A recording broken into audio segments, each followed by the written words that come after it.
কাবাব, ভাত কিংবা পোলাও সব কিছুর সাথে মানিয়ে যায় বেশ। আবার বিকালের নাস্তাও খাওয়া যায়। আসসালামু আলাইকুম viewers, welcome to back my channel Tasfi's Kitchen. আমাদের আজকের রেসিপি চিকেন কাবাব। চিকেন কাবাবের জন্য প্রথমে আমি ছোলা এবং মুরগি কিমা করে একসাথে সিদ্ধ করে নিচ্ছি এবং এর সাথে গোশের রান্নার যেসব মশলা সব মশলাই দিয়ে দিব, একসাথে সিদ্ধ করে নিব। এখানে আমি দিয়েছি শুকনা মরিচ, পেঁয়াজ কুচি, রসুন কুচি, গোলমরিচ,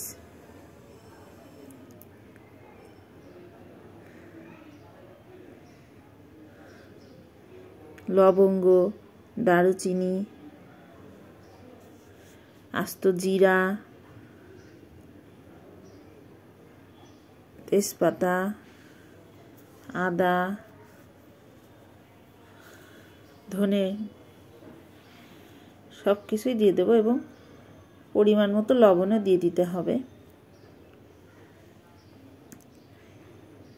পানি শুকিয়ে আসলে নামিয়ে নিতে হবে। পানিটা একদম শুকিয়ে নিতে হবে, তাহলে কাবাবটা ভাজতে এবং খেতে ভালো লাগবে। সব উপকরণ আমি পাটায় বেটে নিয়েছি, আপনারা চাইলে ব্লেন্ডারও পেস্ট করে নিতে পারেন। এরপর আমি একটা ডিম আস্তে আস্তে দিয়ে কাবাবের বেটারটা করে নিব।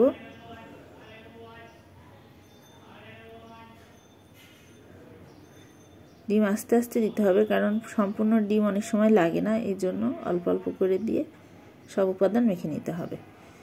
এরপর গরম তেলে মিডিয়াম আঁচে কাবাবগুলো ধীরে ধীরে ভেজে নিতে হবে। কাবাব ভাজতে 15 থেকে 20 মিনিট সময় লাগে। হাই হিটে ভাজলে উপর পুড়ে যাবে, কিন্তু ভিতর কাঁচা কাঁচা থাকে, এজন্য মিডিয়াম আঁচে কাবাব ভাজতে হয়। আর কাবাবটা ডুবো তেলে ভাজলেই খেতে বেশি মজার হয়।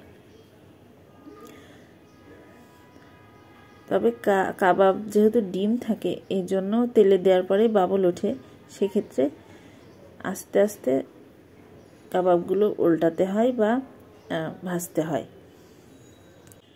আমি একসাথে 6টা কাবাব ভেজে নিচ্ছি।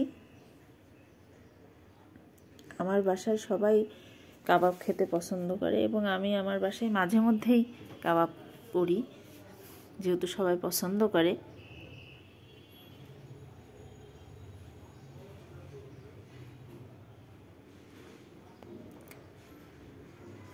কাবাবের এক সাইড হয়ে গেলে তারপর আরেক সাইড উল্টে দেব। এমন করে ভাজলে তেলটা ভেতরে কম যায়, আর বারবার উলট পালট করলে তেলটা ভিতরে বেশি ঢোকে।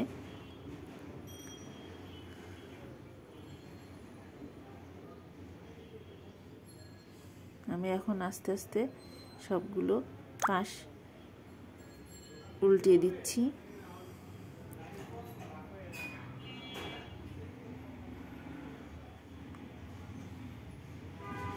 এই যে ভাজা হচ্ছে কাবাবগুলো,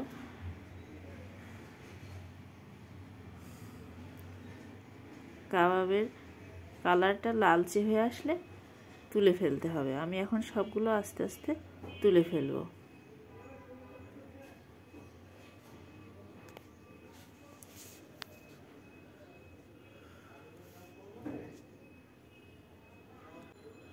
আমার মেয়েও এই কাবাব খুব পছন্দ করে, তার জন্য আমি কাবাবে একটু ঝালটা কম দিই।